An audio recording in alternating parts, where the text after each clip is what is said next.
నేను doctor Anand Kumar Vaggu, consultant dermatologist, aesthetic physician, American board certified hair transplantation surgeon, KIMS hospital, minister road, Secunderabad.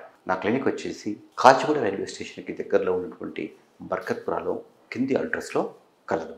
అట్టికేరియా are దద్దుర్లు. ఈ అట్టికేరియా దద్దుర్లు ఉన్నటువంటి వాళ్ళు ఆటోమేటికల్లీ ఎవరి అడ్వైస్ లేకుండానే చాలా ఫుడ్స్ అవాయిడ్ చేస్తూ ఉంటారు. వాళ్ళు ఏం భావిస్తారంటే కొన్ని ఫుడ్స్ తిన్నప్పుడు, ముఖ్యంగా గోంగూర కావచ్చు, వంకాయ కావచ్చు, చికెన్ కావచ్చు, ఫిష్ కావచ్చు, ఇలాంటి ఫుడ్ ఐటమ్స్ తిన్నప్పుడు దద్దుర్లు వస్తున్నాయేమని భావించి ఆటోమేటిక్గా వాళ్ళంతకు వాళ్ళే వాటిని అవాయిడ్ చేస్తూ ఉంటారు. యాక్చువల్గా ఈ అట్టికేరియాకి రకరకాల కారణాలు ఉంటాయి. అట్టికేరియా కోసం కూడా మనకు వీడియో చేయడం జరిగింది, కారణాల కోసం. అయితే అట్టికేరియా అనేటువంటిది ఆటోఇమ్యూన్ కండిషన్తో వచ్చేటువంటిది. బట్ ఫుడ్ అనేటువంటిది ఒక అగ్రవేటింగ్ ఫ్యాక్టర్ మాత్రమే. ఫుడ్ కొన్ని రకాలైనటువంటి ఆహార పదార్థాలు ఈ యొక్క దద్దుర్లని పెంచేటువంటి అవకాశాలు ఉంటాయి. ప్రతి అట్టికేరియా పేషెంట్స్ లోపల ఈ ఫుడ్ అలర్జీ ఉండేటువంటి అవకాశం లేదు. కొందరిలో మాత్రమే ఎవరికైతే ఒక పర్టికులర్ ఫుడ్ ఐటమ్స్ తీసుకున్నప్పుడు ఈ యొక్క దద్దుర్లు పెరిగే అవకాశం ఉంటుందో అలాంటి వాళ్ళు మాత్రమే ఈ యొక్క ఫుడ్ని అవాయిడ్ చేయాలి. ఏ ఫుడ్ ఐటమ్స్ ఈ యొక్క అట్టికేరియాని పెంచుతాయి? అట్టికేరియా పెంచేటువంటి ఫుడ్ ఐటమ్స్కి వచ్చేసరికి ఐజీ మీడియేట్ అలర్జీ అంటే దట్ ఈస్ ఆ ఫుడ్ తిన్న ఇమ్మీడియట్గా దద్దుర్లు వచ్చేటువంటి అవకాశాలు ఉంటాయి. దాన్ని ఐజీ మీడియేట్ అలర్జీ అని చెప్పేసి అంటూ ఉంటాం అనమాట. ఉదాహరణకి దీనిలో ముఖ్యంగా చెప్పుకోవాల్సినటువంటి అలర్జీ ఏంటంటే ట్రూ అలర్జీ అనుకోవచ్చు. Egg, milk, nuts, soy, shell fish, wheat. So ఇది ఇమ్మీడియట్ అలర్జీ వచ్చేటువంటి అవకాశాలు. ఇది ఐజీఈ మీడియేటెడ్ అలర్జీ. అప్పుడు దద్దుర్లు కూడా వస్తూ ఉంటాయి అన్నమాట. అలా కాకుండా హిస్టమిన్ లిబరేటింగ్ ఫుడ్స్ అంటే histamine releasing or high histamine containing అటువంటి ఫుడ్స్ ఏంటంటే హిస్టమిన్ రిచ్ ఫుడ్స్ వచ్చేసి aged cheese, fermented food, smoked meat, canned fish. దీని లోపల వచ్చేసి మనకు tuna, mackerel, fish items, tomatoes, spinach, egg plant, alcohol mainly red wine, vinegar, pickles. ఈ యొక్క food items histamine ఎక్కువగా రిలీజ్ చేస్తూ ఉంటాయి. ఎందుకంటే మనం అట్టికేరియాలో తెలుసుకున్నప్పుడు అట్టికేరియా మెయిన్లీ హిస్టమిన్ అనేటువంటి ఒక కెమికల్ రిలీజ్ అవ్వడం చేతనే దద్దుర్లు వస్తూ ఉంటాయి. అందుకే ఈ అట్టికేరియా ఉన్నటువంటి పేషెంట్స్కి అంటే యాంటీ అలర్జీ టాబ్లెట్లు వాడుతూ ఉంటాం. అవి యాంటీ హిస్టమిన్ అనమాట. సో ఇలా హిస్టమిన్ ఎక్కువగా రిలీజ్ చేసేటువంటి ఫుడ్ ఐటమ్స్ తీసుకున్నప్పుడు కూడా అట్టికేరియా దద్దుర్లు పెరిగేటువంటి అవకాశాలు ఉంటాయి. అలా కాకుండా కొందరిలో ఫుడ్ ఇంటాలరెన్స్, ముఖ్యంగా కొన్ని సాలిసిలేట్స్ కావచ్చు, food additives or colouring agents కావచ్చు. అడిటివ్స్ ఆర్ ప్రిజర్వేటివ్స్ లో ముఖ్యంగా చెప్పుకోవాల్సినవి ఏంటంటే tartrazine, benzoate, sulphate, monosodium glutamate. ఇవి కాకుండా సాలిసిలేట్ ఫుడ్ లో కొన్ని ఇంటాలరెన్స్ వచ్చేటువంటి అవకాశాలు ఉంటాయి. టార్టజైన్ అనేటువంటిది ఒక సింథటిక్ ఎల్లో అజో డై. ఇది ముఖ్యంగా మన యొక్క ఫుడ్ ఎల్లో కలర్లో కనిపించడం కోసం ఇది కలరింగ్ ఏజెంట్ అనమాట. ఇది ముఖ్యంగా మనకి సాఫ్ట్ డ్రింక్స్లో, జ్యూసెస్లో, క్యాండీస్లో, జెల్లీస్లో వాడుతూ ఉంటారనమాట. టార్టజైన్ అనేటువంటి ఒక డై, ఇది అజో డై. అలా కాకుండా బెంజోయేట్ కావచ్చు, సల్ఫేట్స్ కావచ్చు. బెంజోయేట్ వచ్చేసి సోడియం బెంజోయేట్, పొటాషియం బెంజోయేట్స్ అని వాడుతూ ఉంటారు.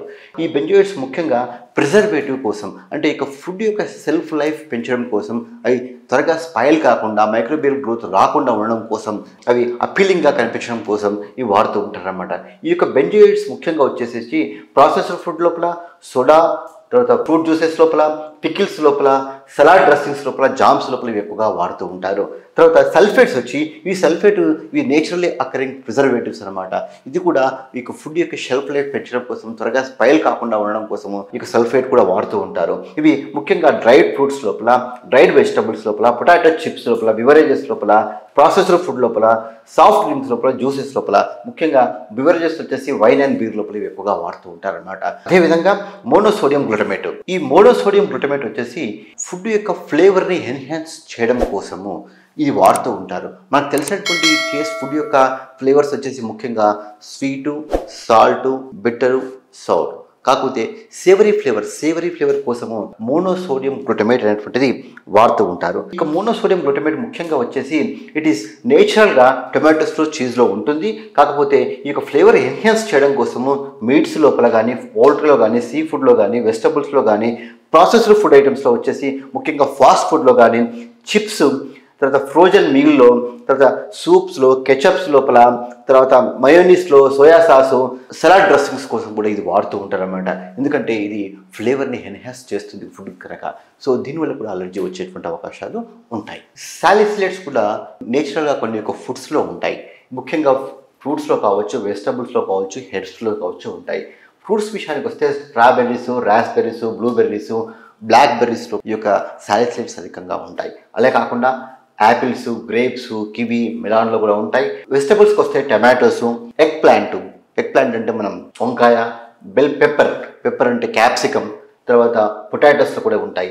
ఈ యొక్క హెర్బ్స్కి వస్తే కర్రీ పౌడర్లో కూడా ఈ యొక్క సాలిసైలేట్ కూడా ఉంటాయి. ఈ యొక్క సాలిసైలేట్స్ అంటే అందుకే మనకి ఇంత ప్రీవియస్ వీడియో లోపల అర్టికేరియా ముఖ్యంగా ఆస్పిరిన్ వల్ల ఈ యొక్క అర్టికేరియా పెరుగుతూ ఉంటుంది. ఆస్పిరిన్ అనేటువంటిది ఒక సాలిసైలేటే. అలా కాకుండా ఈ యొక్క సాలిసైలేట్స్ కూడా కొన్ని యొక్క ఫుడ్లో ఉంటాయి కనుక ఫ్రూట్స్ తీసుకున్నప్పుడు కూడా ఈ యొక్క అర్టికేరియా పెరిగేటువంటి అవకాశాలు ఉంటాయి. ముఖ్యంగా ఈ ఫ్రూట్స్ కావచ్చు, వెజిటబుల్స్ కావచ్చు, కొన్ని హెర్బ్స్ కావచ్చు. సో ఇలా అర్టికేరియా బాధపడుతున్నటువంటి వాళ్ళు నేను చెప్పినట్లు ఈ యొక్క ఫుడ్ అన్నీ కూడా అవాయిడ్ చేయాల్సినటువంటి అవసరం లేదు. పర్టికులర్ ఫుడ్ ఐటమ్స్ వల్ల కారణం చేత ఇది అర్టికేరియా పెరిగేటువంటి అవకాశం ఉంటుంది కనుక ఆ యొక్క పర్టికులర్ ఫుడ్ ఐటమ్స్ మాత్రమే మీరు అవాయిడ్ చేయాలి. ఇంకో విషయం ఏంటంటే అందరూ అర్టికేరియా పేషెంట్స్కి ఫుడ్ అలర్జీ ఉండాలని ఏమీ లేదు. కొందరిలో ఉండొచ్చు, కొందరిలో ఉండకపోవచ్చు. ఒక పర్టికులర్ పర్సన్స్లో ఎవరైతే ఆ యొక్క పర్టికులర్ ఫుడ్ ఐటమ్ తీసుకున్నప్పుడు ఈ యొక్క అర్టికేరియా పెరుగుతుంది అనుకోండి, అలాంటి వాళ్ళు మాత్రమే ఆ యొక్క పర్టికులర్ ఫుడ్ ఐటమ్స్ని అవాయిడ్ చేస్తే మంచిది. అంతేకాకుండా మరి ఈ అవాయిడ్ చేసేటువంటి ఫుడ్ బాగానే ఉంది. మరి ఏ ఫుడ్స్ జనరల్గా మీరు ఇంక్లూడ్ చేయాలంటే ప్రాసెస్ ఫుడ్లో కంటే ఈ యొక్క fresh home cooked food is always better. తర్వాత లీన్ ప్రోటీన్స్లో ఏంటంటే దీనిలో లో ఫ్యాట్ ఉంటుంది, హై ప్రోటీన్ ఉంటుంది. సో ముఖ్యంగా చికెన్ బ్రెస్ట్ పీస్ కావచ్చు, లీన్ ప్రోటీన్స్, లీన్ మీట్ కావచ్చు, ఫిష్ కావచ్చు, ఎగ్ కావచ్చు, ఇవన్నీ కూడా. తర్వాత లీన్ ప్రోటీన్ వెజిటేరియన్స్కి వస్తే టోఫు వస్తుంటుంది, లెంటిల్స్ వస్తున్నాయి. అయితే మీరు ఈ యొక్క ఫుడ్కు అలర్జీ లేకపోతే మాత్రమే ఈ యొక్క ఫుడ్ వల్ల తీసుకుంటే మీ యొక్క దద్దుర్లు అధికంగా కాకుండా ఉంటే మాత్రమే ఈ యొక్క ఎగ్ కానీ, ఫిష్ కానీ, తర్వాత లెంటిల్స్ కానీ తీసుకోవాలి. అంతేకాకుండా కుక్డ్ వెజిటబుల్స్లో క్యారెట్ కానీ గ్లూటెన్ కూడా తగ్గిస్తే, ముఖ్యంగా రైస్ కానీ, ఓట్స్ కానీ గ్లూటెన్స్ కూడా తగ్గిస్తే ముఖ్యంగా అర్టికేరియా ఉన్నటువంటి పేషెంట్స్కి చాలా మంచిది. అందరికీ ఇక ఫుడ్ అలర్జీ ఉండాల్సినటువంటి అవసరం లేదు. పర్టికులర్గా ఎవరికైతే ఫుడ్ అలర్జీ ఉందనుకోండి, అలాంటి వాళ్ళు ఇలాంటి ఫుడ్ని అవాయిడ్ చేస్తే మంచిది.